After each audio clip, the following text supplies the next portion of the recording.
అది 2004 ఏప్రిల్ 17. అప్పటి ఉమ్మడి ఆంధ్రప్రదేశ్లో ఎలక్షన్ హడావిడి. ఒక పక్క టీడీపీ, బీజేపీ, మరోపక్క Congress, TRS, CPM, CPI. Already అధికారంలో ఉన్న చంద్రబాబు ఈసారి కూడా నేనే సీఎం అవ్వాలని కోరిక. ఇంకో పక్క 10 సంవత్సరాల నుంచి ప్రతిపక్షంలో ఉన్న కాంగ్రెస్ పార్టీ సీఎం అభ్యర్థి వైఎస్ రాజశేఖర్ రెడ్డి ఈసారైనా నేను సీఎం అవ్వాలి అని గట్టి ప్రయత్నాలు. దానికోసం ఆయన పాదయాత్ర కూడా చేశారు. మరోపక్క చంద్రబాబు నేను చేసిన అభివృద్ధి నన్ను గెలిపిస్తుందని ధీమా. ఇంకో పక్క కేసీఆర్ కొత్త పార్టీ పెట్టి తెలంగాణ సాధించాలని ఆరాటం. ఇదంతా ఇలా ఉంటే బీజేపీ మాత్రం సినీ తారలను రంగంలోకి దింపాలని డిసైడ్ అయింది. ఆ నిర్ణయానికి బలైన వ్యక్తే సౌందర్య. తెలుగు ప్రేక్షకుల మనసులను తాకిన నటి, అందం, అభినయం రెండింటినీ సమపాలలో కలిగిన హీరోయిన్. కానీ ఒక్క ఘోరమైన ఘటన ఆమె జీవితాన్ని అంతం చేసిందని అందరికీ తెలిసిన విషయమే. కానీ ఆ మరణం వెనుక ఉన్న రహస్యాలు మాత్రం చాలా మందికి తెలియవు.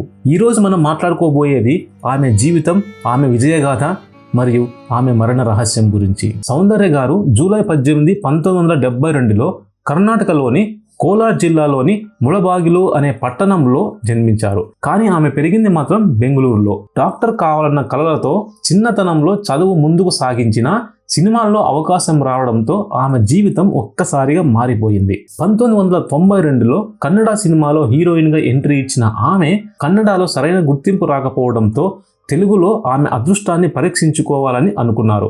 అనుకున్న విధంగానే అతి తక్కువ కాలంలోనే తెలుగులో మంచి అవకాశాలు రావడంతో అనతి కాలంలోనే పెద్ద నటి అయిపోయారు. అలాగే తమిళ, మలయాళ, కన్నడ పరిశ్రమలో కూడా పెద్ద పేరు సంపాదించుకున్నారు. తెలుగులో హలో బ్రదర్, అమ్మోరు, పవిత్ర బంధం, రాజా వంటి బ్లాక్ బస్టర్ సినిమాలు ఆమె కెరీర్లో మైలురాళ్లు అయ్యాయి. నటనలోకి అడుగుపెట్టిన కేవలం 4 సంవత్సరాల్లోనే ఆమెకు నంది అవార్డు కూడా లభించింది. విజయాలే కాదు, నటిగా ఎదగాలనే తపనతో భిన్నమైన పాత్రలు చేస్తూ ఓ క్లాసికల్ హీరోయిన్ గా గుర్తింపు తెచ్చుకుంది. ఇలా నటిగా తారాస్థాయికి చేరుకుని ఎంతో మంది అభిమానాన్ని సంపాదించుకున్న ఆమె ఇమేజ్ ని రాజకీయాలకు వాడుకోవాలని కొన్ని పొలిటికల్ పార్టీలు పోటీ పడ్డాయి. అప్పటికే ఆమె సినిమాలు తగ్గించి తన చిన్ననాటి ఫ్రెండ్ అయినటువంటి జిఎస్ రఘుని పెళ్లాడారు. అందరిలాగానే పిల్లలు కని వారి ఆలనాపాలన చూసుకుంటూ జీవితాన్ని గడిపేయాలన్న ఆమె కోరిక గాలిలో కలిసిపోయింది. 2004 ఆంధ్రప్రదేశ్ ఎలక్షన్లో కరీంనగర్ ఎంపీ అభ్యర్థిగా సిహెచ్ విద్యాసాగర్ రావు పోటీ చేశారు.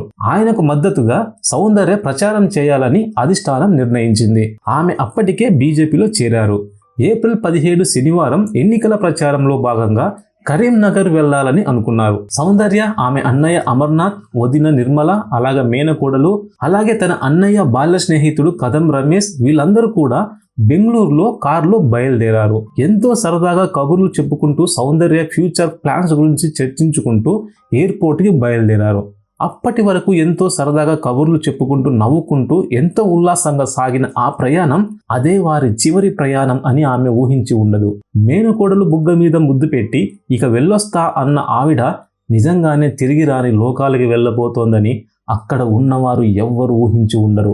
సెస్నా 180 అనే విమానం ఉదయం 11:05 బయలుదేరి పశ్చిమ దిశగా తిరిగి వ్యవసాయ శాస్త్రాల విశ్వవిద్యాలయం యొక్క గాంధీ కృషి విజ్ఞాన కేంద్రం క్యాంపస్లో కూలిపోయింది. ఇది 150 అడుగుల ఎత్తుకు చేరుకుంది మరియు అవసరమైన ఆరోహణ వేగాన్ని సాధించే ముందు నిటారుగా ఎడమ వైపు మలుపు తీసుకొని కిందకు రాసాగింది.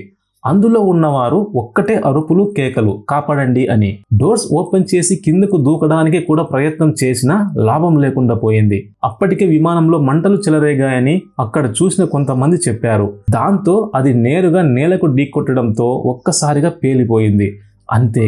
అప్పటిదాకా సరదాగా మాట్లాడిన ఆ మాటలు, ఎంతో అందంగా నవ్విన ఆ నవ్వు, అందమే అసూయపడేంత అందంగా ఉన్న మన అభిమాన నటి సౌందర్య గారు తిరిగి రాని లోకాలకు వెళ్ళిపోయారు. విమానంలో ఉన్న వారిని రక్షించడానికి విమానం వద్దకు పరిగెత్తిన 2 వ్యక్తులలో ఒకరైన బిఎన్ గణపతి మాట్లాడుతూ విమానం కూలిపోయే ముందు ఊగిసలాడిందని చెప్పారు. ఆమె మరణ వార్తతో యావత్ ప్రపంచం ఉలిక్కిపడింది. వేడి మీద ఉన్న ఆంధ్రప్రదేశ్ పాలిటిక్స్ ఒక్కసారిగా చల్లబడ్డాయి. ఆమె అభిమానులందరూ షాక్కు గురయ్యారు. ఆమె మరణించి 21 సంవత్సరాలు అవుతున్నా ఇప్పటికీ చాలా మంది ఆమెను తలుచుకునేవారు కోకొల్లలు. ఇదిలా ఉంటే అప్పటి కర్ణాటక ప్రభుత్వం ఆమె మరణంపై కొన్ని అనుమానాలు వ్యక్తం చేసింది. ఆమెను ఆంధ్ర రాజకీయాలకు బలి చేశారని, దీనిపైన మేము సిట్ ఏర్పాటు చేసి హంతకులను శిక్షిస్తామని అనడంతో ఇక ఆంధ్ర కర్ణాటక మధ్య పెద్ద యుద్ధమే రాబోతుందని అంతా అనుకున్నారు. కర్ణాటక పోలీసులు ఆంధ్రకి వస్తున్నారని కూడా వార్తలు వచ్చాయి. ఆ తర్వాత కొన్ని రోజులకి ఇన్వెస్టిగేషన్ లో ఇది యాక్సిడెంటల్ డెత్ అని తేలడంతో ఈ కేసుని క్లోజ్ చేశారు.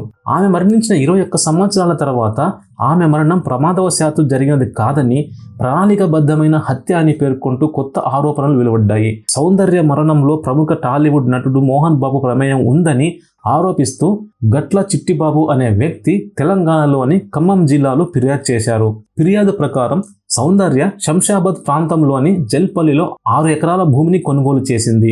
ఆ భూమిని తనకు అమ్మమని మోహన్ బాబు కోరాడని, కానీ ఆమె సోదరుడు ఈ ఒప్పందాన్ని వ్యతిరేకించాడని ఆరోపణలు ఉన్నాయి. ఇది సౌందర్య కుటుంబానికి మోహన్ బాబుకు మధ్య ఉద్రిక్తతలకు దారి తీసిందని ఫిర్యాదుదారు పేర్కొన్నారు.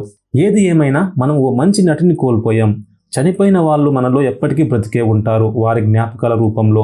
మనం శరీరం పోయినా మన కర్మలు, మన మాటలు జీవించి ఉంటాయి. ఇది ఫ్రెండ్స్ ఇవాల్టి వీడియో. ఈ వీడియోని ఇంతవరకు చూశారంటే ఈ వీడియో మీకు ఖచ్చితంగా నచ్చే ఉంటుంది. మీరు ఖచ్చితంగా ఈ వీడియోని లైక్ చేస్తారని, అలాగే నా ఛానల్ని సబ్స్క్రైబ్ చేస్తారని ఆశిస్తున్నాను. ఈ వీడియోపై మీ అభిప్రాయాన్ని కామెంట్లో తెలపండి. ఫ్రెండ్స్, మనమంతా ఒకటి, మనమంతా కలిసి నడుద్దాం, కలిసి ఎదుగుదాం. జై హింద్.